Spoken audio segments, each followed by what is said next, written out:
But my goal is a title fight. That's why, like, for this year, job is done, but I'm focused for the title. Hands on the title, but I'm gonna hang around as long as I possibly can and ruin as many people's hopes and dreams as I can, because if I can't have nice things, no one can.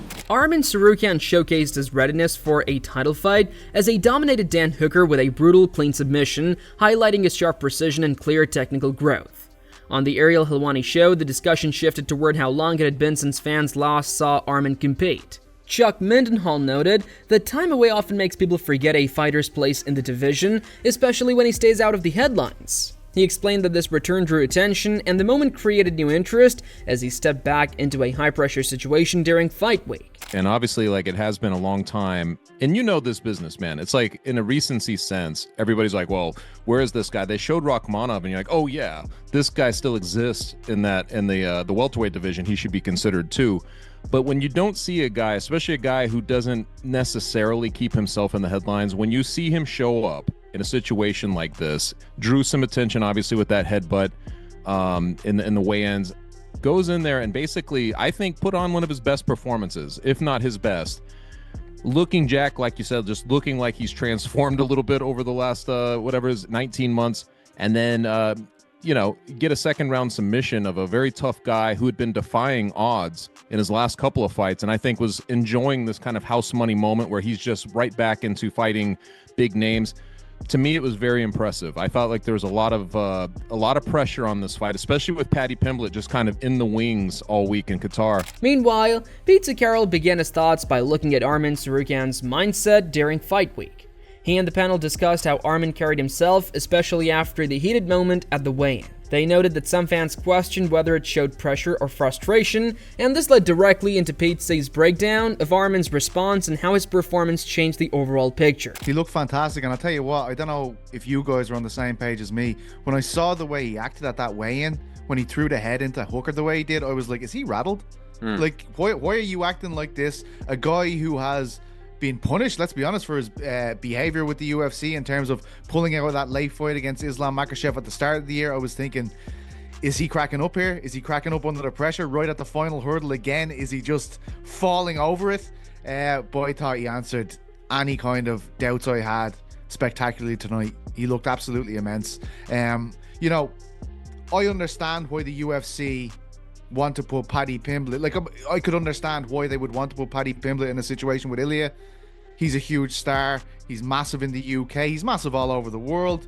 After analyzing Arman's dominant performance, the discussion shifted to hearing from Arman himself. In the post-fight media conference following the fight, he shared his thoughts on how the bout went, his mindset, and what comes next. The panel highlighted how his confidence and focus on bigger goals were clear, setting the stage for Arman to express his determination to fight for the title. Feeling great. Performance was good. I got bonus. So happy. But my goal is a title fight. That's why, like, for this year, job is done, but I'm focused for the title, and I came here just to show everybody that I'm real contender #1, and I want to fight for the title, and I have to fight for the title. Following his comments on aiming for a title fight, Arman also reflected on his opponent. He acknowledged the role Dan Hooker played in making the fight happen and expressed respect for him. The panel noted how Arman's professionalism stood out, showing that while he is focused on his goals, he also appreciates the opportunities and challenges that come from facing tough, willing opponents. I just said, this is a game business, just it's a fighting, but I don't have anything personal to you, and you're the man, you're only guy who fought with me, and if you didn't take this fight, I wasn't be here, and thank you. It's a really just one guy who wanted to fight me. It was a Hooker that I want to say thank you him, because I got that experience, money, everything, attention, and everybody is, who's that. After reflecting on his performance and showing respect for Dan Hooker, Arman turned to his plans for the near future. He spoke about taking a short rest, traveling to the US, and using the time to prepare for his next fight. The panel highlighted his readiness and focus, emphasizing that Arman is already planning strategically to stay active and continue moving toward a title opportunity. Of course, I can rest 1 week, fly to US and stay there 2 months. It's enough time to get ready, and I didn't get any injured, thank God, and they have to say that. And hopefully on Tuesday they announced that fight, and me fighting main event with Topuria when it's gonna be in Vegas or in Los Angeles. So I'm ready. I gotta take that chance, and I have pretty time to get ready. Furthermore, after Arman talked about staying ready for a quick turnaround and aiming for another major fight, attention shifted to Dan Hooker's response following the loss. Despite the setback, Hooker chose to share his own message with fans, giving an honest reflection on where he stands and how he plans to approach the rest of his career. This led to a straightforward post-fight statement. Dan, your future goals? Well, you got to face the cold hard truth, so you're probably never going to get hands on the title, but I'm going to hang around as long as I possibly can and ruin as many people's hopes and dreams as I can, because if I can't have nice things, no one can. Cheers. Cheers to that. Following Hooker's post-fight remarks, the discussion turned to expert analysis of the bout, and Michael Bisping broke down Arman Tsarukyan's performance, highlighting how he dominated both on the feet and on the ground. The panel focused on Arman's precision, control, and tactical execution, setting up Bisping's detailed breakdown of how the fight unfolded and why it showcased Arman as a top contender. Lost a third of his fights. And I think he convinced a lot of people that he was going to do well. And, you know, granted, he has beaten the likes of Mateusz Gamrot that beat Arman Tsarukyan. But tonight, Arman was fantastic. On the feet, he cracked him, he connected with knees, kicks, he butchered up his calf. I mean, everything that he was throwing was landing with authority. Then he took him down, almost crucifixed him, elbowed the crap out of him and just made life miserable for Dan Hooker. And then in the second round, it was more of the same. He went out, butchered him up, landed some shots, took him down, and then choked him out. So listen, no disrespect, Dan Hooker's incredible, right? And there's no shame in losing to Arman Tsarukyan. After analyzing Arman Tsarukyan's dominant win, the discussion shifted to how this impacts the lightweight title picture. Bisping highlighted Arman as part of a new generation of fighters ready for big opportunities. He noted that while top contenders like Ilia have been quiet, Arman is quietly emerging and clearly emerging as a major force, creating questions about who deserves the next title shot. He is kind of like this new generation. He wants to fight Ilia Topuria. Ilia Topuria was in attendance, but he has been very quiet, and he did say that he would rather vacate the belt than fight Arman Tsarukyan. I'm the world champion. I'm never gonna give him a chance to fight for title. I will be like, listen, if that's the case, take my belt. No, I don't think he was saying that because he's scared. I think he's just saying that to wind Arman up. But if you're a casual fan or you don't understand the mind games, you might think that Ilia's scared. Bisping then turned to the crowded lightweight division and the challenge of deciding who should get the next title shot. He explained how multiple contenders, including Arman, Paddy Pimblett, and Justin Gaethje, are staking their claims, making the competition for the belt intense. This led him to break down the current logjam at the top in Arman's position as the #1 contender. But Ilia does need to come out and say something, because obviously there's a logjam now at the top. There's Arman, who's rightfully the #1 contender, who on meritocracy should get the shot. Then there's Paddy Pimblett, who through popularity might get the shot. And there's Justin Gaethje out there who's digging his heels in and saying, hey, I deserve a title shot. What the hell's going on? So who gets it? You let me know in the comment section. But Arman Tsarukyan was phenomenal tonight. As was the whole experience, the whole fight night, Ilia Topuria's little brother. After reflecting on his win and title ambitions, Arman spoke to the media about the fight itself. He highlighted the importance of finishing a fight decisively rather than leaving it to the judges. Arman explained that his goal was to show dominance and perform at a higher level, delivering a masterclass that proved he's a top contender in the division. Arman said, yeah, any round you get finished is always good, you know? You don't let the judges decide, you know? It's good when you finish and show that you dominate. You showed everybody you're on a different level. Like I said, always I wanted to show a masterclass and finish him as soon as possible. After discussing his goal to dominate and finish the fight, Arman reflected on the mental side of competing.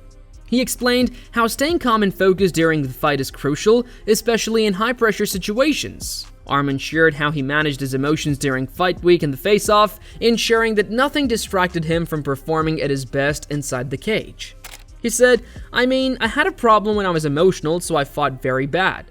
That's why I got that experience. During fight week or the face-off, I can be emotional, but during the fight I shouldn't be, especially in a 5-round fight. Further, he also said, you have to be focused or you can lose your mind and miss your shots. That's why I stayed focused. Talk is done, everything is done, it's just me and him to figure out who's the best. On the press and the face-off, he tried to scare me, but nobody can scare me. If you scare me, I'm going to scare you too. Adding to analyzing Arman's performance and mental focus, the discussion moved to his technical skills.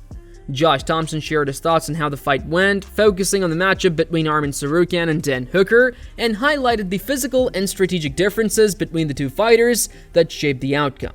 Look, Arman Tsarukyan, Dan Hooker, it kind of went exactly how we thought it would go. Dan doing what he does. Dan, I didn't realize, and I knew Dan was always a tall guy, but man, he's enormous. He looks huge. Standing next to Arman Tsarukyan. Arman's shorter stature, but thicker, short, thick legs, thick back. You can see great wrestling. It just ended up being one of those fights where Dan had no answer for when he hit the ground. I loved how he was chasing the guillotine. If you know you're going to get taken down, threaten the submission, maybe it opens up a scramble. That wasn't the case in this situation, but you could tell they were kind of tight. Arman didn't waste any time, but man, talk about the sheer athleticism to literally spin all the way around 360 back into somebody's guard to get out of that guillotine. Thompson then highlighted Arman's unique athleticism and balance, explaining why he doesn't always get full credit for his abilities. He referenced Arman's past fights to show that these skills are consistent and a key reason for his success against top opponents. He also noted how this combination of strength, agility, and quick thinking allows Arman to adapt instantly in fights, escape difficult positions, and dominate high-level competition. He was like, I'm going to abandon ship right now. And he was on his side, on his hip. He just spun all the way around with the guillotine on. It was like an alligator. Yeah, exactly. It was good. That's a great analogy there, buddy. And I think it goes along. What kind of, you got a camo sweater on there? Yeah. Like a camo sweater? Mm-hmm. Yeah, it's like the Everglades there, right? The Amazon, right? the Nile. Yeah, Amazon, the Everglades there. Some alligator country right there. It's what you're wearing. The ability that he has, man, the athleticism he has, the balance. If you guys go back and watch some of his fights, he doesn't get enough respect for his straight athleticism. His fight with Gamrot, his fight with Islam when he first came into the UFC, his ability to scramble, his ability to balance on one foot to avoid takedowns. Thompson then reflected on Dan Hooker's position and the challenge of facing a wrestler of Arman's caliber. He emphasized how Arman's wrestling sets him apart not just in the division, but in the sport as a whole. He added that this level of skill forces opponents to constantly adjust, limits their offensive options, and gives Arman the ability to control the pace, dictate exchanges, and consistently stay one step ahead in every fight. It was absolutely insane. And just what he was able to do tonight to Dan Hooker. I don't want to say I feel bad for Dan Hooker because this is what we signed up for, but Dan Hooker to me is, I'm always going to be a fan. A guy that can do what he does and come out there and just, he's stuck having to fight the best wrestlers at the top. And so that's very unfortunate for him because I think it'll avoid him from ever trying to be or ever being able to be champion. But I think that no matter what, I've always enjoyed watching him fight. You know, you're going to get the best out of him. You know, he's going to try to lay it all on the line.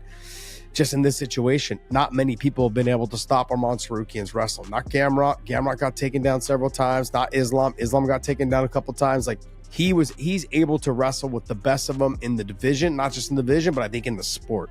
If you go back and you take a look at some of the stuff that went viral with him and Chimaev wrestling, Chimaev's a lot bigger than him. A lot. Arman Tsarukyan's performance against Dan Hooker was a masterclass in technical skill, focus, and strategy. From his disciplined mental approach to his flawless execution on the mat, Arman proved why he's a top contender in the lightweight division. His precision, athleticism, and ability to control every moment of the fight make him a serious threat to any opponent. Fans and experts alike are now debating who deserves the next title shot. So, who do you think should face Arman Tsarukyan next for the lightweight title? Paddy Pimblett, Ilia or someone else? Share your thoughts in the comments.